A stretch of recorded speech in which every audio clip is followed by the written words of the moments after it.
G'day riders and welcome back for another video. Today's video, almost forgot what we're talking about for today. Are you strong enough? Okay, how to tell if you're strong enough for the bike and whether you need to be putting some work in with your strength or whether you're strong enough and you can just maintain your strength and the cardio and the conditioning is the area that you need to work on. So, one of the problems for me when I was racing is that if you asked me if I was strong, I would say yes, I'm relatively strong. Okay, now at the time I was, same height as I am now. Don't think I've shrunk or grown. About 6 foot 1, 6 foot 2.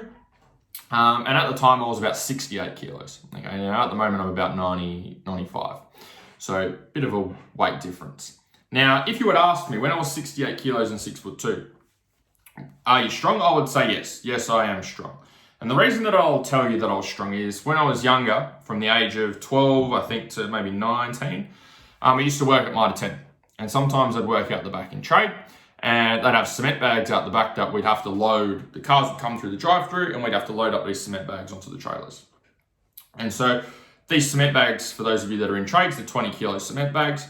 And sometimes I would load up 2 of those, okay, and put them on people's trailer. And people would say to me, oh, shit, look at you. Oh, watch out, you're going to hurt your back, number 1. And number 2, shit, look at you, doing 2 cement bags to everyone else doing 1 cement bag. So that's 40 kilos, right? So that's the way I justified to myself that I had a reasonable level of strength. So I can lift these couple of cement bags, a lot of people don't lift cement bags when they go to work, and I lift these 20 kilo cement bags. So sure, and sometimes you get guys that come with trucks and they get 10, 20, 30 bags of these 20 kilo bags of cement. So that was my way of justifying to myself that I had the strength I needed.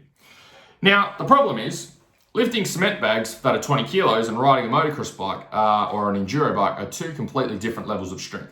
So I was just fooling myself into thinking that I was strong because I could move 20 kilos around. So when I'm riding a bike, if you think about the weight of your bike, at a minimum, it's probably 100 kilos. Okay, so you've got a 100 kilo plus bike, plus you've got your body weight on top of that. So if you're weighing 80 kilos and you've got a 100 kilo bike, that's 180 kilos that you've got, okay? That's a fair bit of weight. So no matter how many 20 kilo bags of cement I can lift, it doesn't really matter because I've got 180 kilos that I need to be able to throw around and wrestle around out on the track. So I need to be lifting 5, 6, 7 of those cement bags at once to get the strength I needed to move the bike around, not 1 or 2 cement bags. Okay, so you can see how my justification for strength was I move cement bags all day, but the actual realities of the strength I needed was the complete opposite. So I see that a lot with riders, especially guys that I work with in trades. Go, oh yeah, I'm relatively strong. Like I'm a roofer, I'm a scaffolder, I'm a this, I'm a that. That's a different level of strength. Okay, you might have a good level of endurance. Okay, you might be able to move heavy things for long periods of time, but at the end of the day, we need to be working towards moving 180 kilos around at any one time. So, how do we do that? So as a bit of a benchmark for you guys, I'll give you some standards to work towards. Now, when I give standards, I run the risk of people going, oh, but this A, B, and C rider doesn't deadlift this much, or this other rider doesn't do that, or this rider does more than that. This rider does way less than that.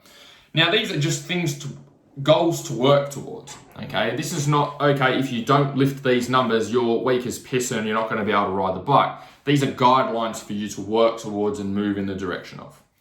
So take them just as that, as guidelines, okay? Not as you must be doing this, otherwise this means you're not fit and you can't ride a bike. So, to give you 4 standards to work towards for strength.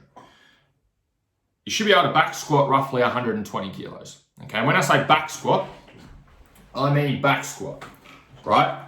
So most people's version of a squat, and you're not going to be able to, let me see if I can get up on my chair here without killing myself.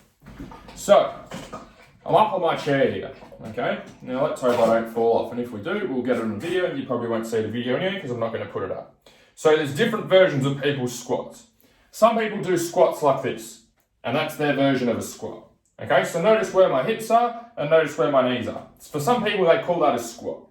That is not a squat, okay? What a squat is when we can get these hips down in line with your knee, okay, or below. So ultimately, hopefully we can get this on video, That's our full depth squat there. So you can see where my hips are, okay? They're below where my knee is. Now, if you can't get into that position, that's perfectly okay. But it just means you've got a bit of work to do with your mobility and flexibility, because there is a massive difference in leg strength, a huge difference in leg strength with someone who can get out of the bottom of a squat from here, right? So if I go up from here, compared to just going to here, a huge difference, okay? So you need to make sure that, number one, you're getting good depth, good quality squats, because that means we're engaging your leg muscles, number one.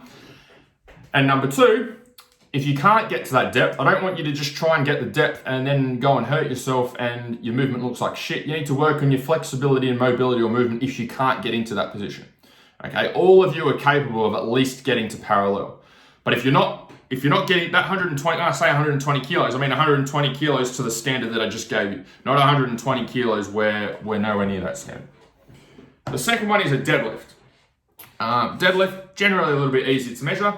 150 kilos, roughly 150 kilo deadlift, okay? So when you're doing your deadlift, we want to make sure that we're doing a deadlift with a nice straight back. If you are not able to keep your back dead straight with that 150 kilos, then I'm not counting it, okay? It doesn't count. So if your deadlift looks like this, okay, when you're deadlifting, if you take a video of yourself and this is what your deadlift looks like with 150 kilos, then don't even worry about it, okay? Doesn't count. The 150 kilos is done with absolutely perfect technique, okay? So we're going from the floor, nice straight back, standing up straight, okay? Hinging at the hip. Everything nice and tight, nice and straight. Overhead press. So another one. You should be able to overhead press roughly 65 kilos, okay? With a barbell, standing up, okay? Standing overhead press. Now, thing that you want to look for with the overhead press, I want to make sure that everything is kept nice and tight and nice and straight. Okay, so I'm sitting down for this example so you can see me on the video, but you'll be doing this standing up. We want to make sure that your back is staying relatively straight while we've got the bar up overhead. Okay, so we want it in a nice straight line and we want the bar up overhead. Often what happens is people don't have the strength and they don't have the mobility to be able to do that. So what happens is they start leaning back and the weight starts going out here and they wonder why they got a sore lower back. Again, that's my standard is not leaning back like this and doing a standing bench press.